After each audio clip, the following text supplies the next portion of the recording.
Hey, Steph. Melissa Rowland, Fox Sports. Both Steve Kerr and Draymond Green talked about how you do not get enough credit for what you do on the defensive end and how you've grown in that area throughout your career. I'm curious, when did things really start clicking for you on that side of the ball?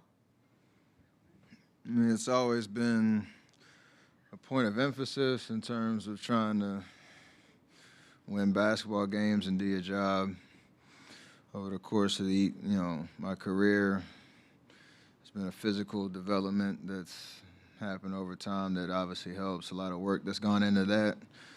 But at the end of the day, from my rookie year to now, it's always been about effort and just a care factor. You know, overcoming physical limitations or with matchups or whatever it is. If you try hard, good things will happen, and you'll continue to get better. So it's always been a point of emphasis. Howard on the Just right. better at it now. Steph, the first time you guys won a championship, it was the strength in numbers team, but you had a lot of Clay scoring back then, and then the next couple you had Clay and Durant here. Does this one feel a little bit different so far? Do you feel like you're carrying more of kind of a scoring load than you're used to at this stage?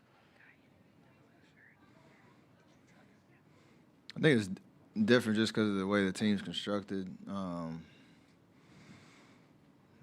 There's always a need for me to be aggressive, try to play, make, try to score. Understand how the defense is going to guard me and guard us as a team, and be able to counter that. When I guess you compare it to years past, with the depth that we had, with the heavy loading of scoring that me, Katie, Clay had, like obviously it looks a little different, but and the game flows a little different. But I think this year there's definitely a need for me to be aggressive throughout the game, to create, draw attention, get shots up, and you just continue to apply pressure. Obviously, these first two games, it's going well. I don't know what it'll look like on the road. The rest of the series, it's just always about being confident with the ball in my hands and make plays. Next one in the back. Robert Littell, BSO, right here, Steph. What was it like seeing Jordan Poole hit that shot, that three at the end of the third quarter? He had been struggling. The whole team celebrated. It seemed like that gave you guys a real boost going into the fourth. Well, it's kind of funny. We talk about how we finish quarters and how that momentum can carry over. So that was obviously a big shot to get the crowd into it and put a kind of a dagger on that great third quarter that we had. I think he was a little bit more aggressive, a little bit more under control tonight. It didn't go his way much early, but then he had that flurry. I think he had the 2 threes in the last 2 minutes of the third quarter. So just continue to find rhythm. He's capable of do that. We shoot half-court shots every practice, shoot around, and we have a little competition going. So we count. If you make one during the game, we count it. So he took the lead tonight. Next question on the left. Steph, Draymond was talking about how you were patient to start the game, and then obviously you took over in the third quarter. Does your finals experience and all the playoff games you played, would you say you're better at kind of sensing those moments and when to step off the gas and when to go, et cetera? Yeah, that's an accumulation of the last 2 years of trying to figure that out and balance.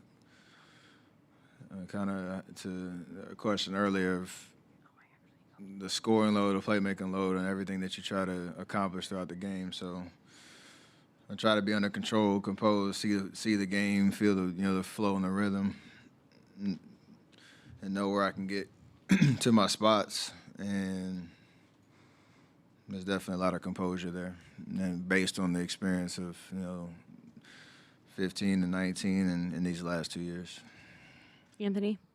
Yeah, Al Horford doesn't even get up a three tonight. Marcus Smart, I just think, went 0 of 3. What do you think you guys did much better defensively to shut off some of those holes? Just a level of focus to start the game. We looked back at game one, and there were between Marcus, Al Horford, and Derek White, there were like maybe 4 or 5 shots that they got in the first half that were just uncontested, and they're professionals. They play this game just like we do.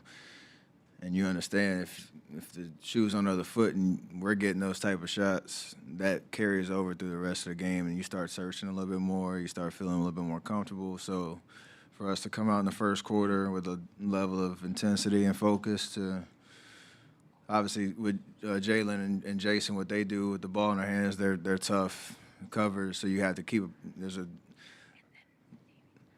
it's more obvious what you need to do on those guys, but then certain possessions we kept the body on Al, try to force Marcus into a crowd, and I think that carried over the rest of the game. So we have to continue to try to do that because they're liable to get hot at any moment.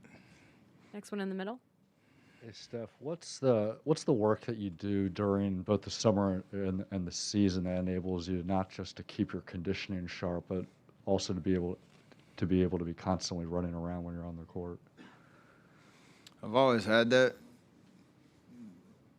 since high school, but again, it's not like one thing you do in the summer. It's an accumulation of every year, all the work that you put in that continues to show itself throughout your career, throughout the season, playoffs, and every year that I get an opportunity to play on this level. So I do pride myself on trying to be the hardest worker, the most consistent worker. Maybe the last 2 or 3 years you work a lot smarter than harder, just a little bit more often, especially in the off season. But that's that old saying, like what you do in the summer shows up, at moments like these. So doing my job. In the middle. Steph, 2 questions. One, Draymond as well as anyone. He said tonight he needed to send a message to you guys about holding himself accountable, bringing the energy and attitude. When did you know tonight was going to be like extra amped, Draymond? About 5 minutes after game one. That's all I needed to see and hear from him, just in terms of what he knew he needed to do. And I think we talk about it. Some of that stuff doesn't necessarily or doesn't always show up in the stat sheet in terms of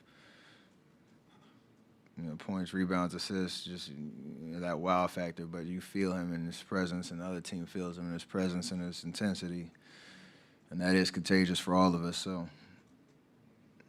it was great to see. Last couple of questions, Tim, and then Steph, Rob. you guys always run the high pick and roll, but it seemed like even heavier doses of that. Was that just because you had it going a little bit and you were feeling good at that spot, or was it called more? What was the kind of going heavy pick and roll there? Just feel and matchups, and you understand how this series is going to continue to go. There are going to be a lot of adjustments, different looks, but if I can get in those, kind of one-on-one matchups and be able to make out of that and read the defense well, we can create a lot of good shots. And thankfully, it was those type of possessions. Either we got a good shot or the ball started moving and we weren't turning the ball over, which helped our offense kind of settle in a little bit. And then when we have good offense and good shots, that helps our defense a lot. So we'll see how it goes the rest of the series, but it's been working. Stole my question about Draymond's intensity, but how much did having him on Brown more tonight sort of trickle down to the rest of the defense? How much did that have a ripple effect on the way you guys play defense? I think you could have put Draymond on Coach Udoka, and it would have been a different ball game from yesterday, just based on the way he approached the game. So matchups are matchups, but everybody has to bring the right intensity, and Draymond did that from the jump.